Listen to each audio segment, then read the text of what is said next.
وما خلقت الجن والإنس إلا ليعبدون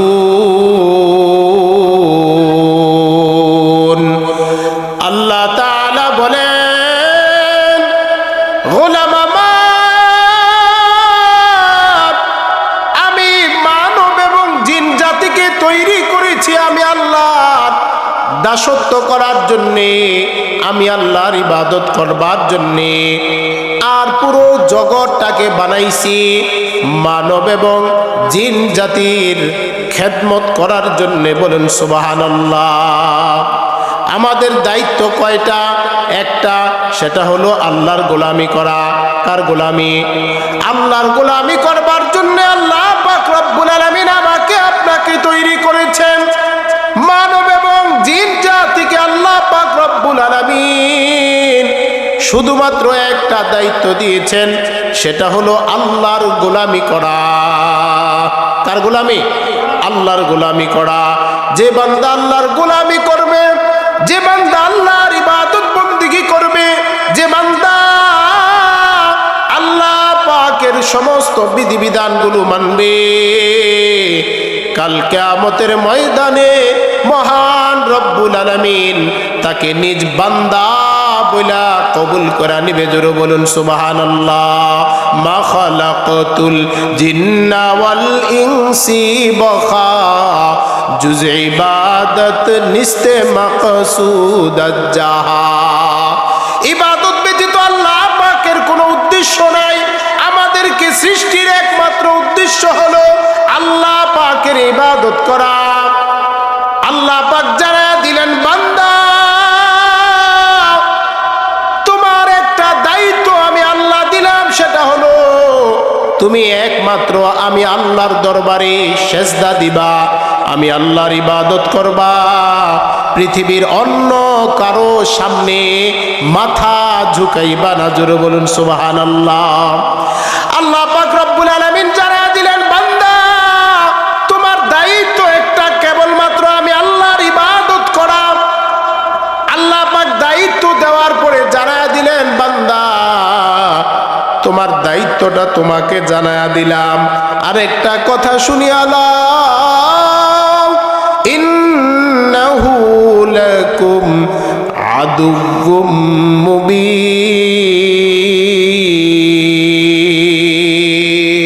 তোমার পিছনে একটা শত্রু আছে, তোমার পিছনে একটা শত্রু আছে, তার নাম হলো ইবলিস, তার নাম হলো শয়তান। সে সর্বদা চায় তোমাকে ধোঁকা দেওয়ার জন্যে, সে চায় তোমাকে ধোঁকা দিয়া আমি আল্লাহর ইবাদত থেকে দূরে সরায়া দেওয়ার জন্য। জোরে বলুন নাউযুবিল্লাহ। আল্লাহ পাক এটাও জানা দিলেন, বান্দা তোমাকে বানাইলাম ইবাদতের জন্য, তবে তোমার একটা শত্রু আছে, সে চায় তোমাকে আল্লাহর ইবাদত থেকে দূরে সরায়া দেওয়ার জন্য। এই দুই কথা মাথায় রাখলে আমাদের আলোচনাটা বোঝা সহজ হবে। তাহলে আল্লাহ পাক আমাদেরকে বানাইলেন কয় কারণে? এক কারণে। কারণটা কি? আল্লাহর ইবাদত করা, আল্লাহর ইবাদত করা। আর দ্বিতীয় কথা হলো এই ইবাদত যেন আমরা না করি, আল্লাহর বন্দেগী যেন আমরা না করি, আমাদেরকে ধোঁকা দেওয়ার জন্য আমাদের একজন শত্রু আছে, একজন দুশমন আছে। তার নাম কি? ইবলিস। সাধারণত মানুষ শত্রু থেকে দূরে থাকে, যেন শত্রু তাকে কোনো ক্ষতি না করতে পারে। তো আল্লাহ পাক রব্বুল আলামিন আমাদেরকেও আমাদের শত্রু চিনায়া দিলেন, যেন আমরা শত্রু থেকে সাবধান থাকি, শত্রু থেকে যেন আমরা হুঁশিয়ার থাকি, শত্রু যেন আমাদেরকে ধোঁকা দিতে না পারে, শত্রু যেন আমাদের কোনো ক্ষতি করতে না পারে। দুনিয়ার মুমিন মুসলমান ইমানদার আল্লাহর গোলাম, এখন প্রশ্ন হবে যে আল্লাহ আমাদেরকে আপনি বানাইছেন ইবাদত করবার জন্যে, পিছনে আবার শত্রু হলো ইবলিস। ও আল্লাহ,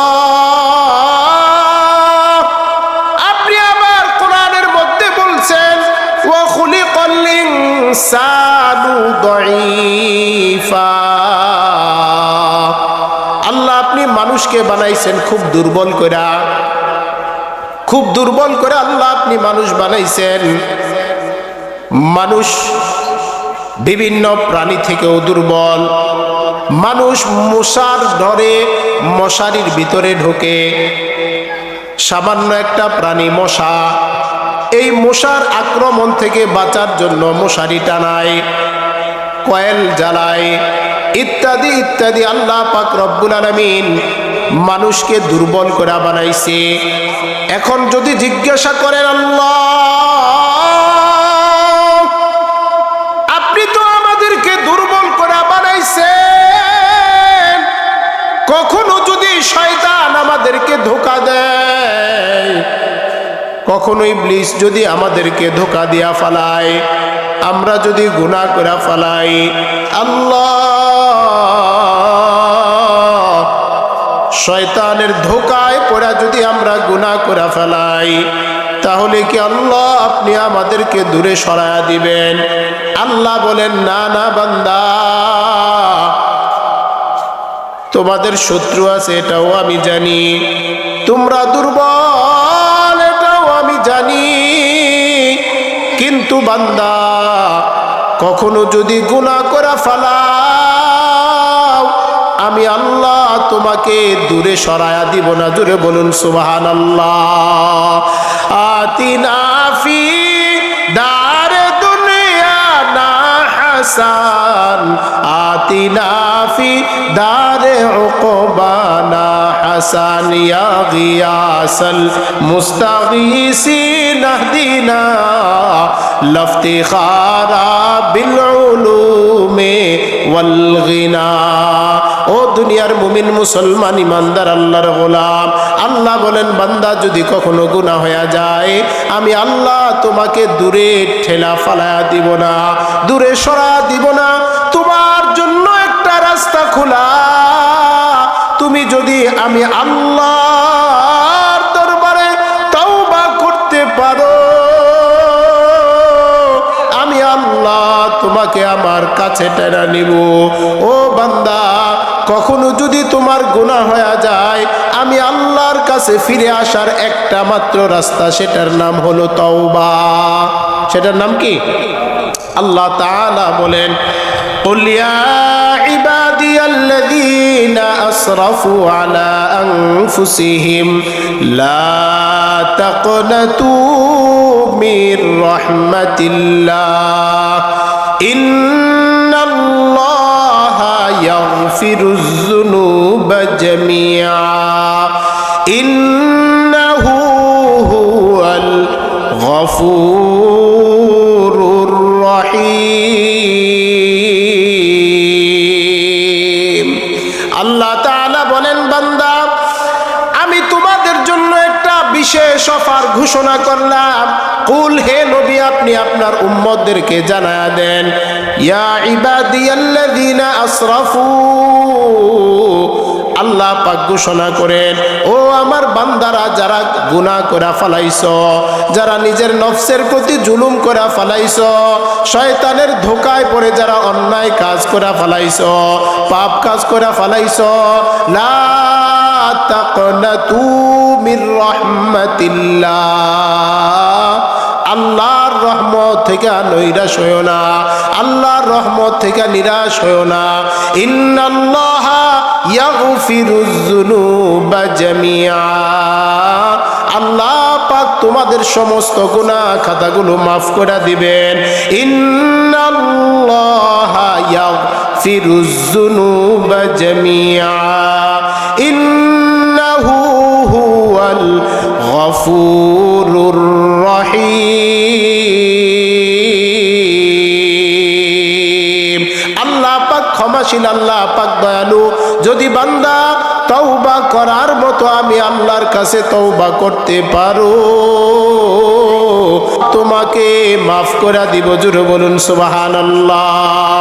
আল্লাহ আল্লাহ क्या मुबारक नाम है, अल्लाह अल्लाह आशिकों का काम है, আল্লাহ আল্লাহ মে কুনদ শামসো কমর আল্লাহ আল্লাহ মে কুনত হজরু শজর আল্লাহ আল্লাহ মে কুনত আরদু সমা আল্লাহ আল্লাহ মে কুনত হউ জওয়া আল্লাহকে যে ডাকে আল্লাহ তাকে দূরে সরা দেয় না আল্লাহকে যে ডাকে আল্লাহর কাছে যে মাফ চায় আল্লাহর কাছে যে ক্ষমা চায় আল্লাহর কাছে যে তওবা করে আল্লাহ পাক তার জিন্দেগীর গুনাহ খাতাগুলো মাফ করে দেয় জোরে বলুন সুবহানাল্লাহ নবী মুসা আলাইহিস সালাতু ওয়াস সালাম তিনার উম্মতকে নিয়ে বৈশাভাবে ওয়াজ নসিহত করতেছেন হঠাৎ করে উম্মতেরা জানায় ওগো নবী মুসা অনেক দিন যাবত বৃষ্টি হয় না অনাবৃষ্টির কারণে জমিন ফেটে যাচ্ছে জমিনের খড়কুটাগুলো সবগুলো জ্বলে পড়ে যাচ্ছে গবাদি পশুগুলো খানা পায় না ঘাস পায় না খড়কুটা না পাওয়ার কারণে গবাদি পশুগুলোর কষ্ট হয় মানুষ কষ্ট পায় বৃষ্টি না হওয়ার কারণে মানুষও কষ্ট পায় ওগো নবী মুসা আপনি আল্লাহর কাছে দোয়া করুন আল্লাহ যেন রহমতের বৃষ্টি দেয় নবী মুসা উম্মতকে নিয়ে আল্লাহর দরবারে হাত উঠায়া দোয়া করে আল্লাহ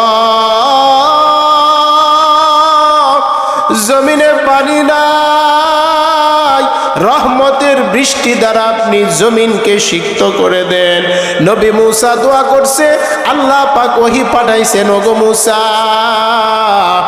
শোনো তোমার মজলিসে এমন একটা জিনাকার ব্যক্তি বসা ব্যভিচারী বসা এমন গুনাহ করছে যে অপর নারীর সাথে জিনা করছে অন্য মহিলার সাথে জিনা করছে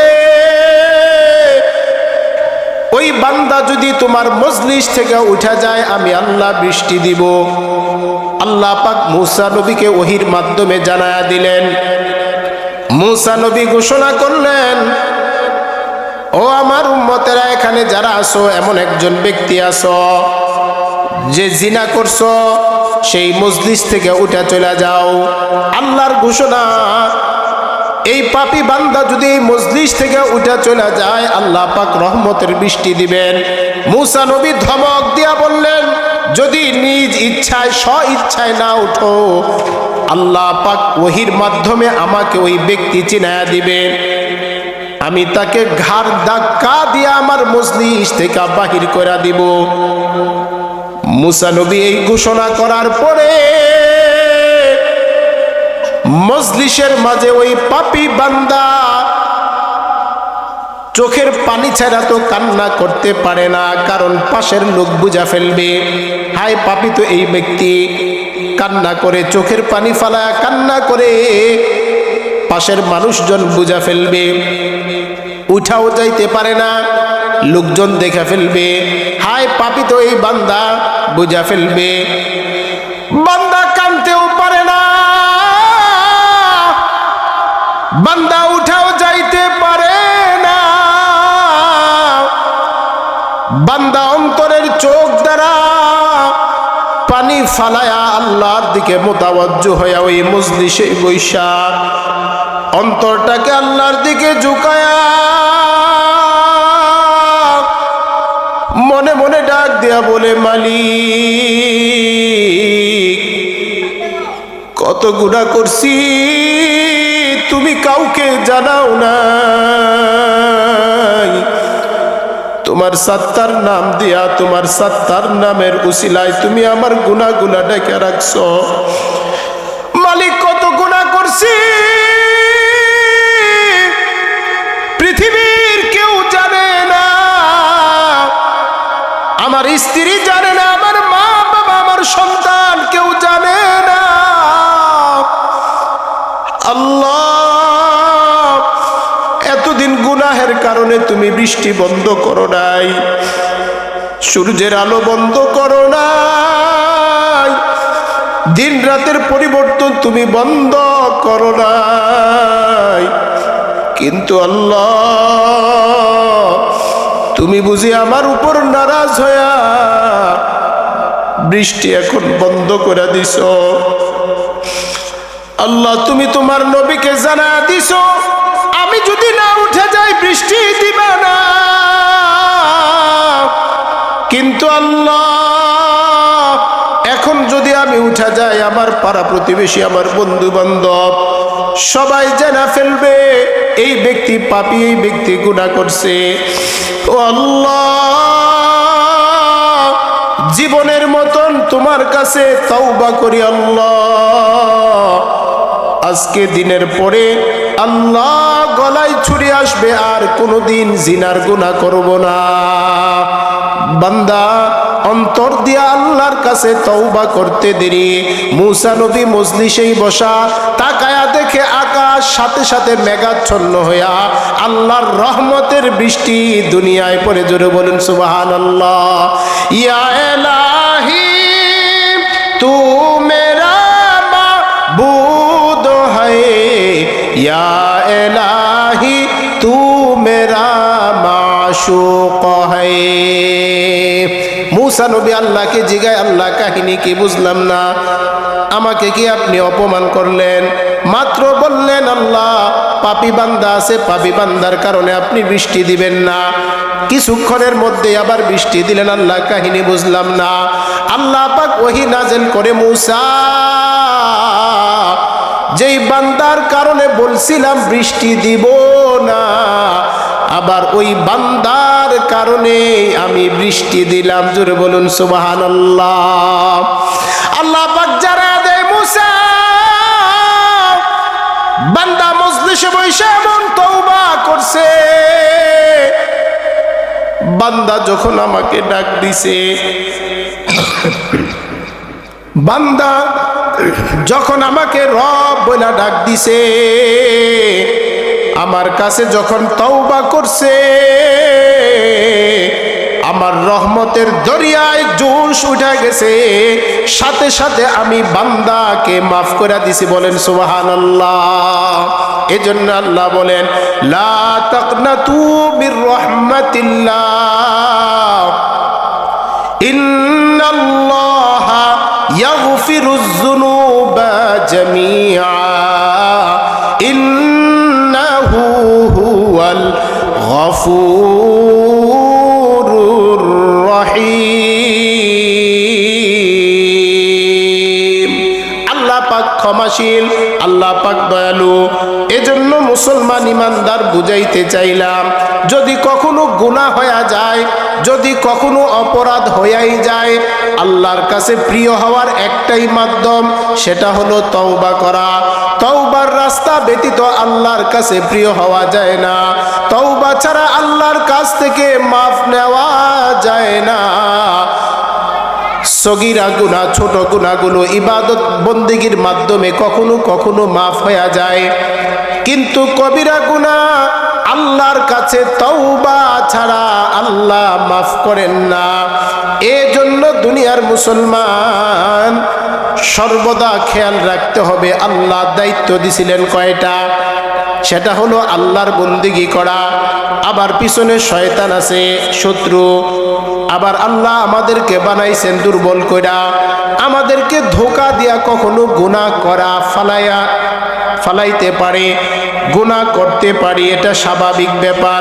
আল্লাহ পাক নফস দিছেন, নফস চায় গুনাহ করতে, গুনাহ হয়ে যাওয়াটা স্বাভাবিক, কিন্তু গুনার উপর ইস্তেকামাত থাকাটা কখনো মুমিনের কাজ হতে পারে না।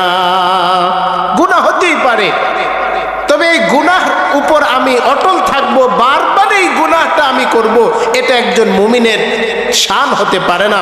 একটা ইমানদার মুসলমান একটা গুনাহ বারবার করবে, এটা কোনোদিন কোনো মুসলমানের কাজ হতে পারে না। গুনাহ হয়ে গেলে তওবার রাস্তা খোলা। আল্লাহর নবী বলেন, ও উম্মতের দল, গুনাহ হয়ে গেলে তোমার জন্য তওবার রাস্তা খোলা। কয় কতদিন খোলা? মৃত্যুর গড়গড়া আসার আগ পর্যন্ত তোমার জন্য তওবার দরজা খোলা। বান্দা তুমি যদি পাহাড় সমপরিমাণ গুনাহ করো, আল্লাহর কাছে কাছে যদি একবার শুধুমাত্র চাওয়ার মতন চাইতে পারো, আল্লাহ বলেন বান্দা তোমার পাহাড় সম পরিমাণ গুনাহ আমি আল্লাহ একবারেই মাফ করে দিব। জোরে বলুন সুবহানাল্লাহ।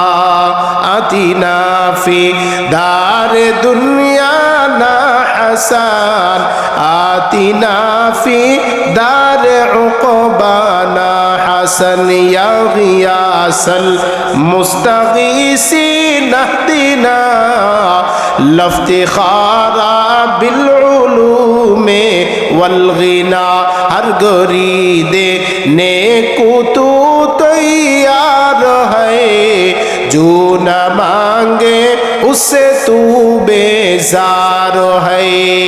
এজন্য কার কাছে চাইতে হবে? আল্লাহর কাছেই তওবা করা, আল্লাহর কাছেই ফিরে যাওয়া, আল্লাহর কাছেই প্রত্যাবর্তন করা। এই দুনিয়ায় আমরা কেউ চিরদিন থাকবো না। আমাদের আসল বাড়ি হলো কবর, আমাদের আসল বাড়ি হলো কবরের মাধ্যমে আমরা আবার আল্লাহর কাছে যাব। মৃত্যুর মাধ্যমে কবরে যাব, কবরের মাধ্যমে হাসর নাসর হওয়ার পরে সর্বশেষ আমাদের গন্তব্য হলো আল্লাহর কাছে। দুনিয়াতে আমরা আছি কিছুদিন, আবার থাকবো না। কিছুদিন পরে আমাদের মৃত্যু হবে, কার কখন মৌত জানা নাই। ওই যে বাবা তাকায়া দেখেন, আজকেও একজন মা দুনিয়ার জমিন থেকে আপনাদের গ্রামের বিদায় নিয়ে গেছে। কেউ চিন্তাও করে নাই আজকের এই মাহফিলের দিনে ওনার মৃত্যু হবে। কার কোন দিন মরণ আসা যায় কেউ বলতেও পারে না। এজন্য সর্বদা মৃত্যুর প্রস্তুতি গ্রহণ করা। মৃত্যুর প্রস্তুতি কি? আমার গুনাহ হয়ে গেলে কার কাছে? আল্লাহর কাছে তওবা করা, সর্বদা আল্লাহর কাছে তওবা করা, ইস্তেগফার করা, আল্লাহর কাছে মাফ চাওয়া। আল্লাহ বলেন বান্দা দুনিয়ার সমস্ত মানুষের দরজা বন্ধ হয়ে যায়, কিন্তু আমি আল্লাহর দরজা কখনো বন্ধ হয় না। গভীর রজনীতে কোর্ট কাচারি আদালতের দরজা সব বন্ধ হয়ে যায়, কিন্তু আমি আল্লাহর দরজা কখনো বন্ধ হয় না। আমি তাকায়া ডাকি বান্দা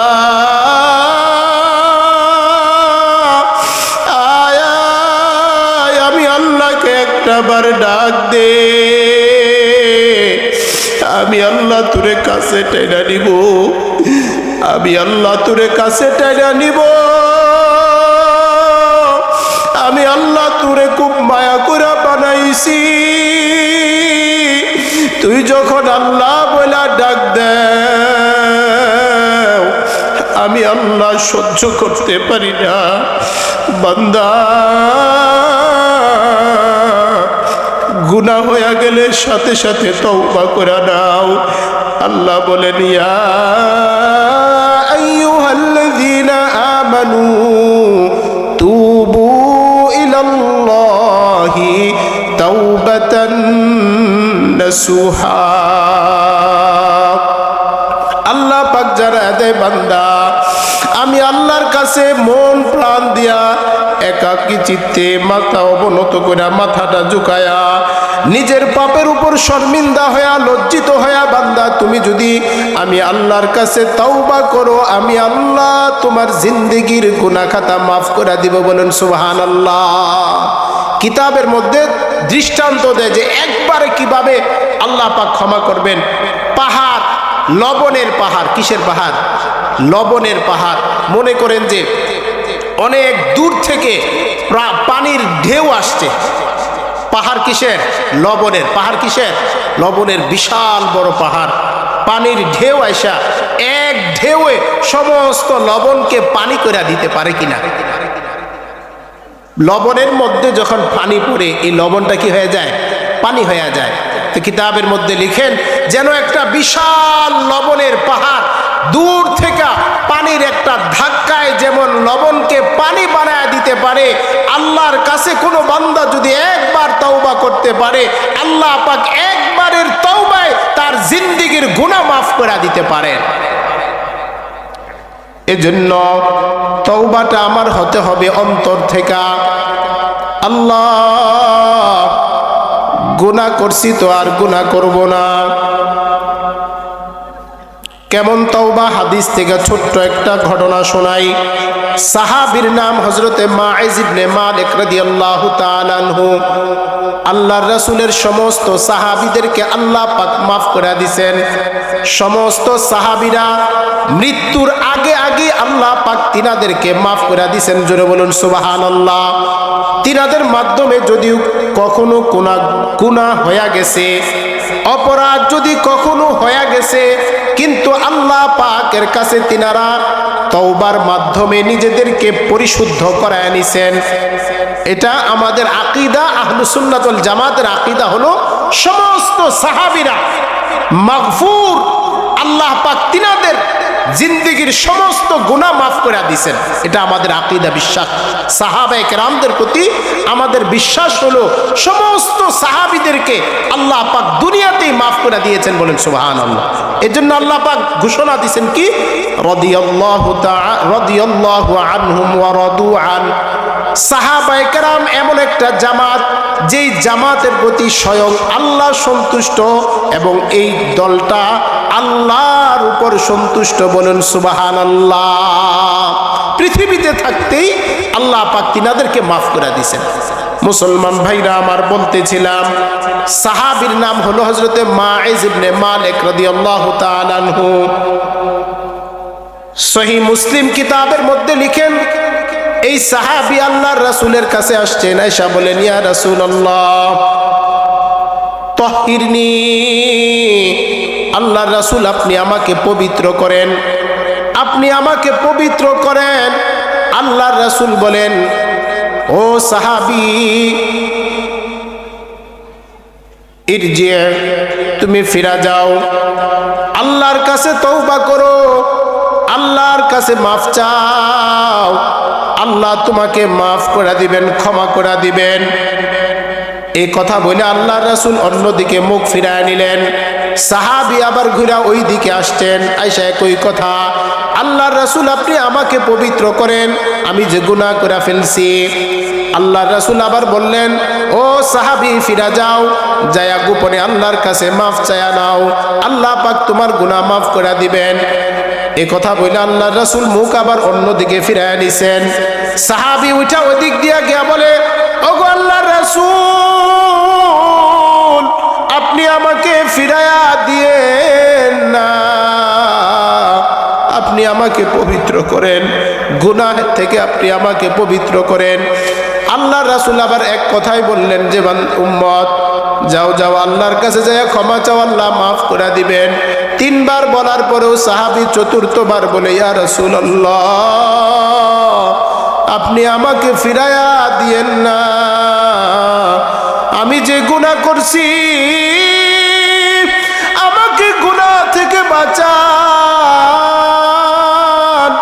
আমাকে গুনাহ থেকে আপনি পবিত্র করেন। চারবার বলার পরে আল্লাহর রাসূল বললেন, সাহাবী কি গুনাহ করছো? সাহাবী জবাব দেয়, ইয়া রাসূলুল্লাহ কদ জানাইতু, আল্লাহর রাসূল আমি তো জিনার গুনাহ করে ফেলছি। জোরে বলুন নাউজুবিল্লাহ। সাহাবী জিনার গুনাহ করার পরে আল্লাহর রাসূলের কাছে যায় বলে, আল্লাহর রাসূল আপনি আমাকে গুনাহ থেকে পবিত্র করান, আমি জিনা করে ফেলছি। আল্লাহর রাসূল সাহাবীদেরকে বলেন, আবিহি মাজনুন, এই কি পাগল নাকি? আল্লাহ রাসূল বললেন, এটা কি পাগল নাকি? সাহাবায়ে কেরাম বলেন, ইয়া রাসূলুল্লাহ না না, পাগল না। আবার আল্লাহর রাসূল বলেন, আশারিবাল খামরা, কি মদ পান করে আসলো নাকি? মাথা একটু এলোমেলো হয়ে গেছে, মদ পান করছে নাকি?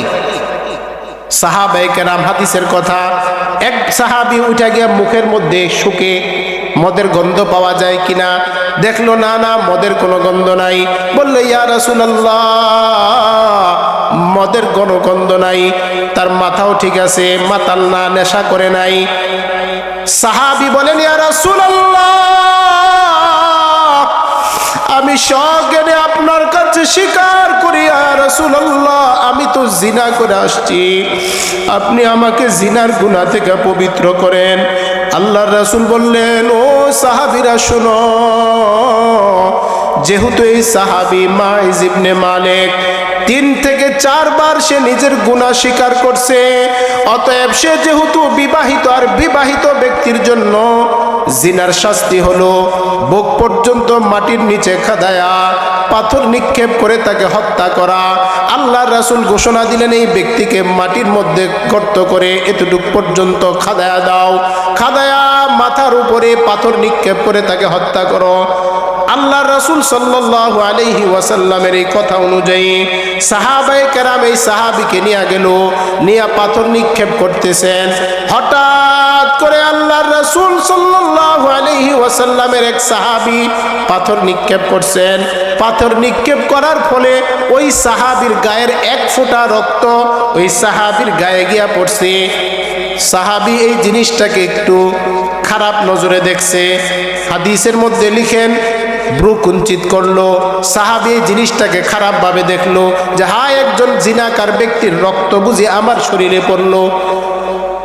মুসলিমের হাদিসের বর্ণনা, আল্লাহর নবী সাল্লাল্লাহু আলাইহি ওয়াসাল্লাম বলেন, ও সাহাবী, ওই সাহাবীর 1 ফোঁটা রক্ত তোমার শরীরে পড়ার কারণে তুমি গালি দিয়া দিলা, কষ্ট পাইলা। আল্লাহর নবী বলেন, লাকাদ তাবা তাওবাতান লাউ কুসিমাত বাইনাল উম্মতি লা ওয়াসিআত। ও সাহাবী শোনো, এই সাহাবী যেই তওবা করছে, এই তওবাটা যদি গোটা উম্মতের মাঝে বন্টন করে দেওয়া হয়, আল্লাহ রব্বুল আলামিন এই একজন ব্যক্তির তওবার উসিলায় সমস্ত দুনিয়ার মানুষকে মাফ করে দিবেন। জোরে বলুন সুবহানাল্লাহ। কেমন তওবা করছেন সাহাবী? সাহাবীর অন্তরে ভয়, হায়, দুনিয়ার জমিনে কেউ যদিও না জানে, কিন্তু আল্লাহ জানেন আমি যে জিনার গুনাহ করছি। দুনিয়ার কেউ না দেখলেও আল্লাহ আমায় দেখছেন, দুনিয়ার কেউ টের না পাইলেও আল্লাহ দেখছেন, আল্লাহ টের পাইছেন। সাহাবী চাইছে আমি যেন আমার পাপের শাস্তিটা দুনিয়ায় পাওয়া যায়, আল্লাহর কাছে আসামি হইয়া না উঠি। কিয়ামতের ময়দানে আল্লাহ পাক বলেন, আল ইয়াউমা নাখতিমু আলা আফওয়াহিহিম ওয়া তাশহাদু আরজুলুহুম বিমা কানু ইয়াকসিবুন।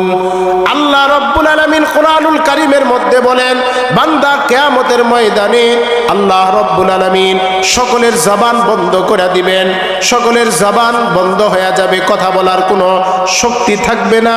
হাত পায়ের জবান খোলা দিবেন, হাত কথা বলবে, পা কথা বলবে, আমার অঙ্গ প্রত্যঙ্গ সবগুলো আমার পক্ষে হোক বিপক্ষে হোক আল্লাহর দরবারে নালিশ করবে। যদি আমি ভালো কাজ করে থাকি, হাত আমার পক্ষ হয়ে আল্লাহর দরবারে সাক্ষ্য দিবে। আমি যদি মন্দ কাজ করে থাকি, আমার বিপক্ষ হয়ে আল্লাহর দরবারে নালিশ করবে। আমার হাত বলে দিবে আমি হাত দ্বারা কি কাজ করছি, কি অন্যায় করছি, কি গুনাহ করছি।